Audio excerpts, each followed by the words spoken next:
ನ್ಯೂಸ್ಗೆ ಸ್ವಾಗತ.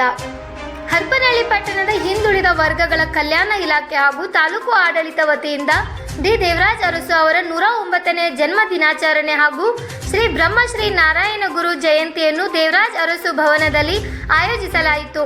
ಶಾಸಕಿ ಎಂಪಿ ಲತಾ ಮಲ್ಲಿಕಾರ್ಜುನ್ ಗಿಡಕ್ಕೆ ನೀರು ಹಾಕುವ ಮೂಲಕ ದೇವರಾಜ್ ಅರಸು ನಾರಾಯಣ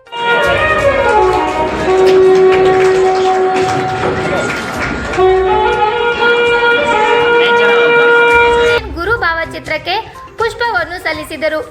ಅಧ್ಯಕ್ಷತೆ ವಹಿಸಿ ನಂತರ ಮಾತನಾಡಿದರು.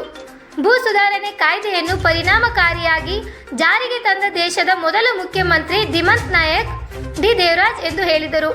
ಶೋಷಿತರನ್ನು ಸಮುದಾಯದವರನ್ನು ವಿಧಾನಸೌಧ ಪ್ರವೇಶಕ್ಕೆ ಮುಕ್ತ ಅವಕಾಶವನ್ನು ಕಲ್ಪಿಸಿದರು. ಉಪವಿಭಾಗ ಅಧಿಕಾರಿಯಾದ ಚಿದಾನಂದ ಗುರುಸ್ವಾಮಿ ಉದ್ಘಾಟನೆ ನುಡಿಯನ್ನು ಮಾತನಾಡಿದರು. ಸಾಮಾಜಿಕ ನ್ಯಾಯದ ಹರಿಕಾರ ದೇವರಾಜ್ ಅರಸು ರಾಜ್ಯದಲ್ಲಿ ಉಳುವೆವನ್ನು ಭೂಮಿಯ ಯೋಜನೆ ಜಾರಿಗೆ ತಂದರು.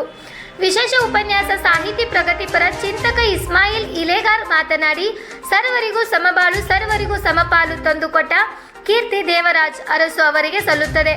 ಜನಪರ ಯೋಜನೆಗಳನ್ನು ಮಾಡುವಂತಹ ವ್ಯಕ್ತಿ.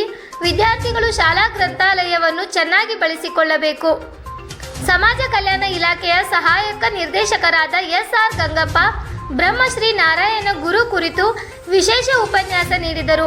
ಎಸ್ಎಸ್ಎಲ್ಸಿ ಪಿಯುಸಿ ಪರೀಕ್ಷೆಯಲ್ಲಿ ಅತಿ ಹೆಚ್ಚು ಅಂಕ ಪಡೆದಿರುವ ವಿದ್ಯಾರ್ಥಿಗಳು ಹಾಗೂ ಕಲಾಕ್ಷೇತ್ರದಲ್ಲಿ ವಿಶೇಷ ಸಾಧನೆಗೆ ಸಾಧಕರನ್ನು ಸನ್ಮಾನಿಸಿದರು. ಈ ಸಂದರ್ಭದಲ್ಲಿ ತಹಸೀಲ್ದಾರ್ ಬಿ.ವಿ. ಗಿರೀಶ್ ಬಾಬು, ಹಿಂದುಳಿದ ವರ್ಗಗಳ ಕಲ್ಯಾಣಾಧಿಕಾರಿ ವಿಜಯಲಕ್ಷ್ಮಿ ಹತ್ತಿಕಾಳು, ವಿಸ್ತರಣಾಧಿಕಾರಿ ಕೆ. ಭೀಮಪ್ಪ, ನಿಲಯ ಪಾಲಕರಾದ ಬಿ.ಎಚ್. ಚಂದ್ರಪ್ಪ, ಸುನಿಲ್ ಜುಂಜಪ್ಪ, ಪ್ರೇಮಾವತಿ, ಅನ್ನಪೂರ್ಣ, ನಿರ್ಮಲ, ಶ್ರುತಿ, ಯಶೋಧ, ಯಲ್ಲಮ್ಮ, ಸಮಾಜದ ಮುಖಂಡರು ಜಗದೀಶ್ ಗೌಡ, ಮೇಘರಾಜ್, ಹೇಮಣ್ಣ, ಮೊರ್ಗೇರಿ ತಾಲೂಕು ಪಂಚಾಯಿತಿ ನರೇಗಾ ಸಹಾಯಕ ನಿರ್ದೇಶಕ ಸೋಮಶೇಖರ್, ತೋಟಗಾರಿಕೆ ಇಲಾಖೆ ರವೀಂದ್ರ ಸಿದ್ದೇಶ್ ರೆಡ್ಡಿ, ಅಶೋಕ್, ಸುನಿಲ್ ಸೇರಿದಂತೆ ಇತರರು ಉಪಸ್ಥಿತರಿದ್ದರು. ವರದಿಗಾರರು ಮಂಜುನಾಥ್, ಆರ್5 ನ್ಯೂಸ್, ಹರಪನಹಳ್ಳಿ.